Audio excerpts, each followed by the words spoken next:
Hello, everyone, and thanks for tuning in to Voices of Resiliency, a podcast exploring the impact of crisis on children and youth. We are partnered with Sherry from Lead Services, and our topic is disasters. We are a group of 5 fourth-year Bachelor of Child Studies students at Mount Royal University completing our Capstone project. This season's focus is children coming from war-torn countries, so if you want to hear more about it, stay tuned. Okay, welcome to our final episode of our Capstone. Yay! If you tuned into our last episode, we dove into different ways we can support youth that come from war-torn countries. We also touched on how disabilities are a big part of that. If you missed that and want to hear more about what we discussed, it's currently available on YouTube, Spotify, and Apple Music. Today, we're diving into our personal journeys through this year in our Capstone. We'll be talking about what we learned, what we hope to take into our field, and how our learning has developed.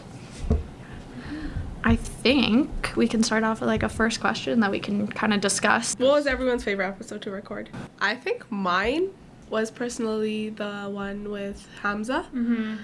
I think we got so much insight on refugees, and that conversation just went so well, and we got a lot that we could take into like our personal work after this. Yeah. Totally. Mm-hmm. Yeah, go ahead. No, you would. I was just say, yeah, you provided a lot of insight and like added a lot of knowledge to what we need to talk about and discuss in our other podcasts as well. Yeah, I think it really like fueled the rest of the semester, and a lot of my other assignments I was like, oh, Hamza talked about this, he talked about this, he talked about this. I'm like, oh, in our podcast we talked about this. So I think his was the one that I learned the most from.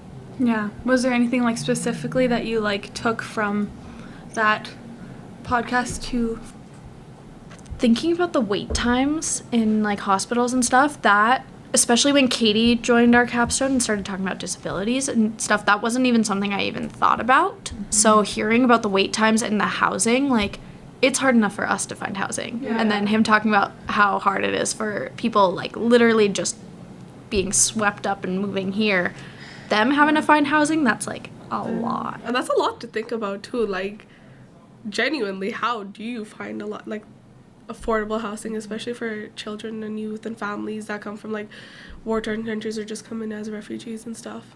Mm-hmm. Crazy. I think like throughout this entire year we've learned a lot about like the process too. Like I think as a Canadian citizen, like I didn't really have to think about that stuff too much. Of course there's things going on that I'm like aware of, but the process is something like unique and individual to every person. So I feel like it's harder to like, it's not talked about a lot. So yeah. We almost kind of sweep it under the rug, the whole, and like act like it's not there when it's a big enough issue, and we need to bring it to light. Mm-hmm. Yeah. And like the expectations as like a refugee when you come here, like the excitement, the, you know, looking forward to like new opportunities. Like I didn't even think about, like I know that that's like a obvious human reaction, but the fact that like Hamza was mentioning like they think maybe they're going to be greeted by the prime minister when they come in or things like that, and be met at the airport with all this like all these things, you know, and that's not a reality. It's sad. North America is also portrayed in such a certain way on TV, and like it's so prominent in media everywhere. Like everyone's like, oh, the US and like Canada's kind of lumped into that same category just because we're similar-ish countries, and it like, so I feel like they have these expectations based on the media too. Yeah. And also these like umbrella terms like multiculturalism and oh, like Canada's such a diverse place, and it's like underneath there's more lurking. There's I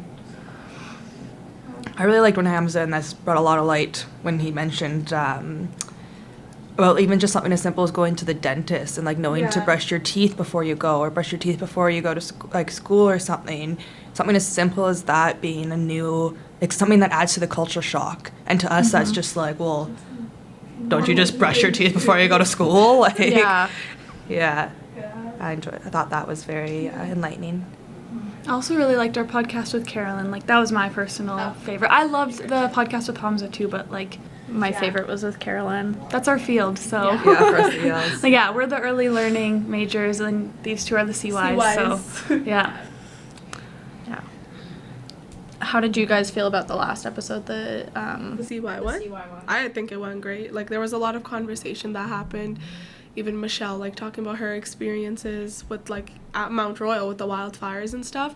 It's crazy to know that people don't think about the kids. Like it's just mind-boggling. It really is. And yeah. Yeah. I feel like, because you guys didn't get to listen in on that one, but as I was, like, doing all the recording stuff, I was, like, listening. I'm like, this is good information. Did you, like, was there something specific? Sorry, I keep asking you that, but. It wasn't, like, a lot that, like, I hadn't heard before, but I was really just, like, listening because in our child studies courses that we did like last year and stuff, I was always like, oh, they're doing a lot of CY stuff, not a lot of EL, and now it was my chance to actually like listen to what you guys were talking about. And I think Katie had a lot to say too about acquired disabilities, which until she came in, it wasn't even across my head. That's very true, because I feel like when they come from war-torn countries, you don't actually think about the disabilities that come with them. All you think about is mental health, housing, how we're going to send them to school, how they're going to integrate back into society, into this new country. It's crazy to think that. You really only think about the basics, and so much more goes into daily life of everyone. Yeah. And there was like, for one of our classes this semester, it's called Contemporary Issues, and we have to do like breaking news facilitations with our peers, where we have to find like a breaking news source and share it with everyone else. And your group had a breaking news source that was really quite interesting, and about that too. Yeah, it was all centered around like the disabilities that children come over with, not only that they might have had previously to like war coming into their country, but also that they can develop from that war. It's really sad, like you don't think about these things, and like when you're trying, there was one girl, she's I believe 14 years old, and she was trying to escape with her family, but I think she has, was it cerebral palsy? I think that sounds I'm not right, sure. Yeah, and like she basically had to tell her family, like she's like, just leave me behind, like go on without me, like that family was having to carry her. I can put a link to that video in the description because it was a great one to watch.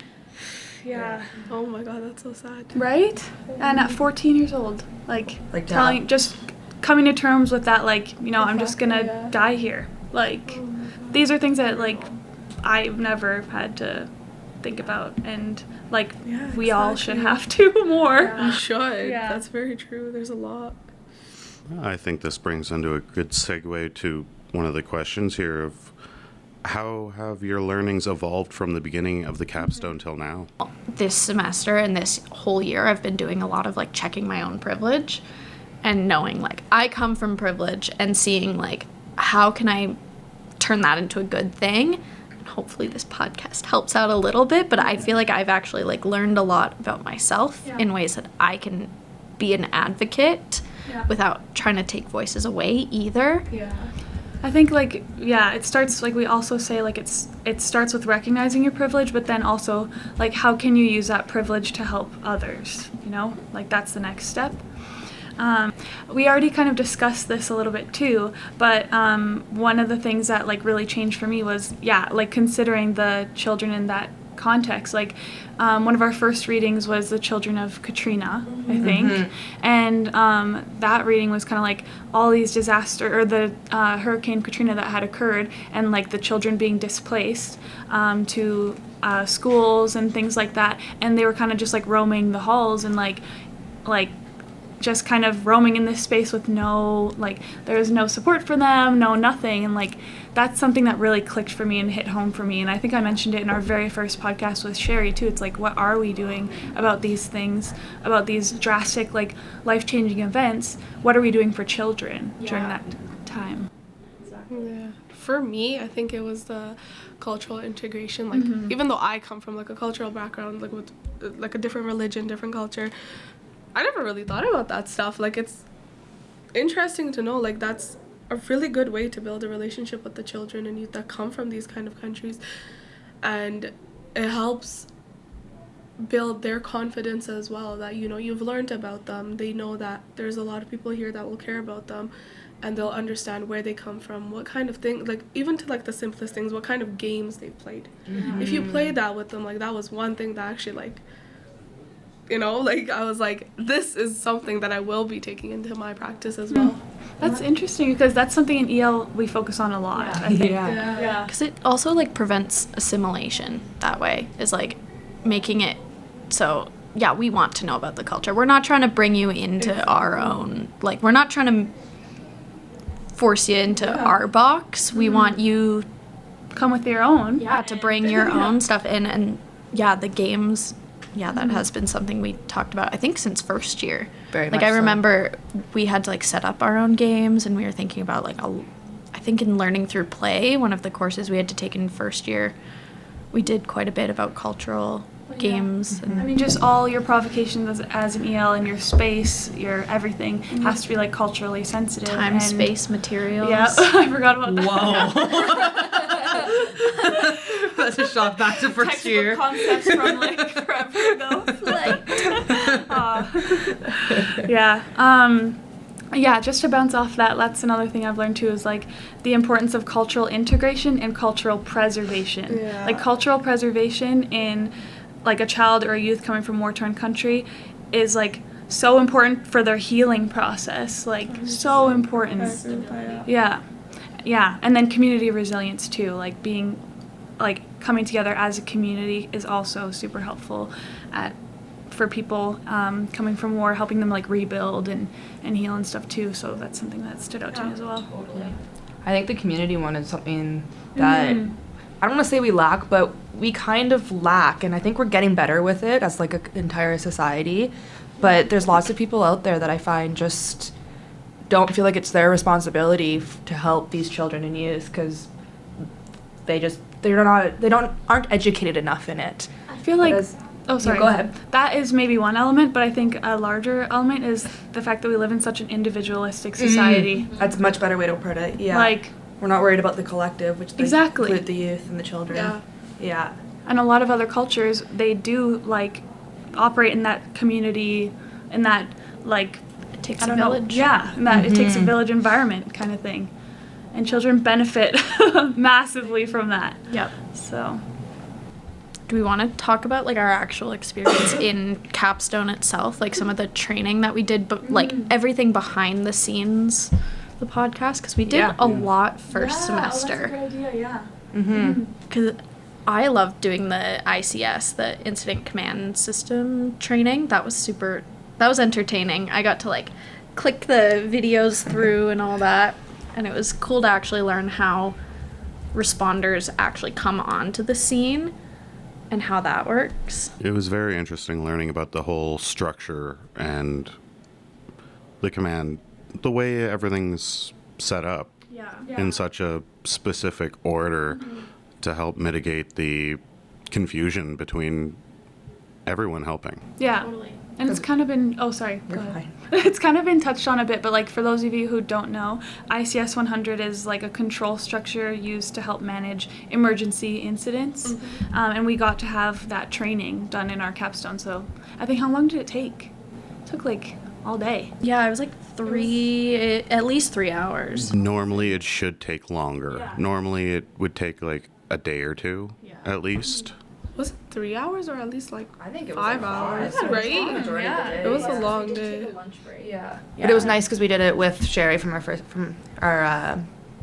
That was Our one thing organization, I yeah. love that we all did it together. Yeah. Like, so it kind of helped like get us through it at a little bit of a faster pace and collectively do the quizzes and which was pretty awesome. And that was just the basic one because there was so many higher levels you could learn. Yeah, because that Training courses. that was also just the like incident one. So it's not even necessarily in the context of children coming from war-torn countries, but that applies if there's like a arrival space for if there's an influx of families coming over like there is right now.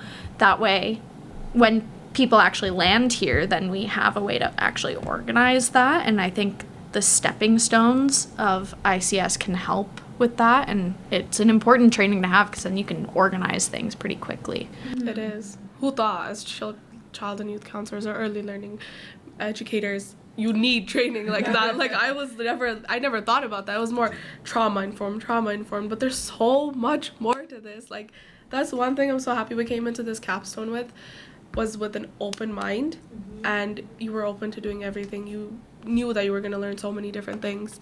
And I feel like that was a really good, even though it was the basic training, it is so much, it's so needed in our field.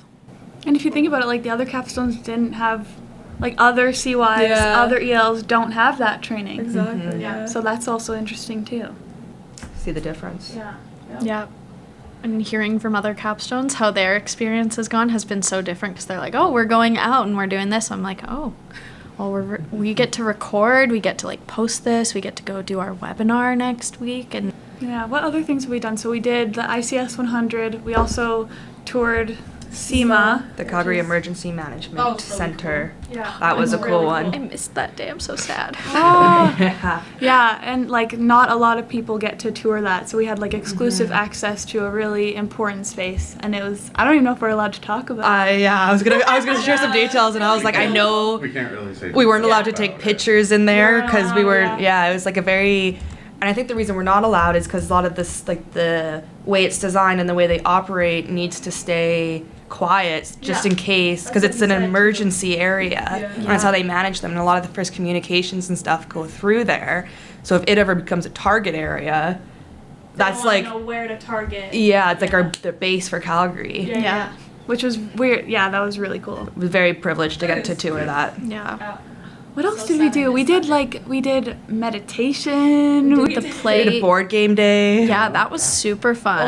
The board game. Yeah. Sherry brought her kids in and we got to play a bunch of games with them and actually like have a fun day that was kind of modeling the experience that can help you bond with the children and youth coming over. And back to what we said about like cultural and like traditional games from like their perspective, because Sherry's kids taught us a couple games too, which was super fun. And it was nice to see also like collectively how when we were children, the kinds of games we used to play. Kind of, like it was just a sense of community. And I feel like that is an important aspect when we're working with our children too. And the meditation, I just fell asleep. It was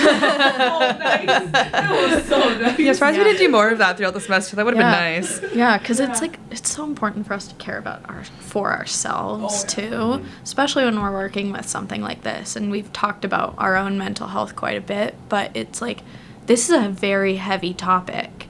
So when it comes to something like this, like we want to be able to take care of ourselves and be able to step back and also have that time for ourselves, which is what I liked about. I'm not sure how much that is taught in EL, but in CY, one big part of it is you can't really take care of others if you don't take care of yourself.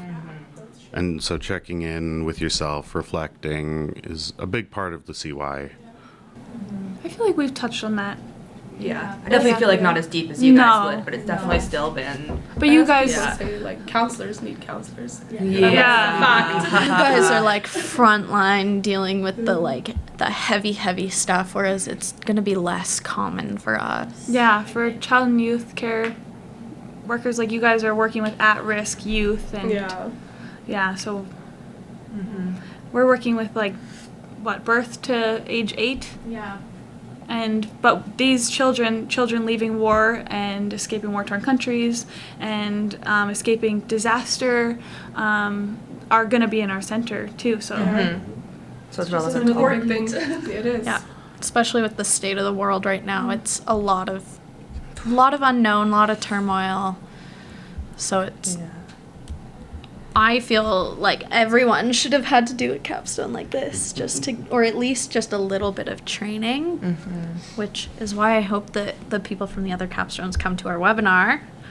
So, did we want to conclude by talking about how we're going to take what we've learned into our future practice? I feel like we've kind of touched on it a little bit, but I don't know if there's anything specific that. I know for myself, like in classroom settings or like daycare or whatever settings, it's just going to be really important for me to acknowledge the different cultures that come into that space and really holding value for them and ensuring that like they are treasured in the space and other children are educated on each other's cultures and just really whoever's in that space making them feel welcome, especially those that have come from different countries and might need that extra support. Yeah. I feel like that would be one thing for me to like, if in like group homes or there's group counseling sessions, just teaching everyone about culture. Like, I think it's so important, even as like new grads or previous grads, but everyone's already working there, needs to be training on culture. And then you need to understand that you're working with so many diverse cultures and religions, that you need to come in with an open mind and be open to learning from the children as well, because that helps build that relationship, that helps them trust you enough to talk to you about things. Yeah. I think my big thing is like knowing that I don't have to know it all. I don't have to know everything. I can reach out to people, and that's something that like I need to know in all aspects of my life, is like I can reach out to people for help. But I think in this context, like this isn't something I know a lot about, and before this capstone I was like, I have no idea. So I think finding resources that are Not biased. biased, and and just making sure that I get information from people if I don't know something. Like I don't have to know everything. Yeah. And that one of the big things, I think, is just being open, willing to learn, especially from the youth that we work with and where they are coming from. Yeah.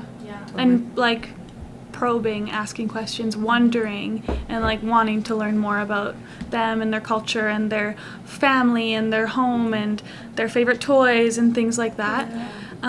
Just to bounce off like what you said, something I don't know if we've talked about is like the implementation of like cultural days and like diversity days and things like that. Like it should not be just a one day thing that these like thing, or that this is happening. It should be happening all the time. It should be continuous, constant conversation that you're having with all the children in your care, with all the youth in your care. Yeah. Agreed. Yeah. Awesome. Well, Is there anything else we want to discuss before we wrap up? I don't think so. Well, I guess that is all. Thank you to all our viewers and listeners for joining in and learning with us. We hope you all got to take something away to use in your professional lives or even with your own children or youth at home. Awesome. So once again, my name is Willa, I'm Alyssa. I'm Kaylee. I'm Zainab. And I'm Sheldon. and this is Voices of Resiliency. Voices of Resiliency is written by Alyssa Belleville, Sheldon Kopus, Kaylee Lachance, Zainab Nadim, and Willa Marshall. It is edited and directed by Willa Marshall. Crew is Willa Marshall, with a special thanks to Sherry Haslam Easterbrook with lead services. Music is by Veer Silver from Pixabay.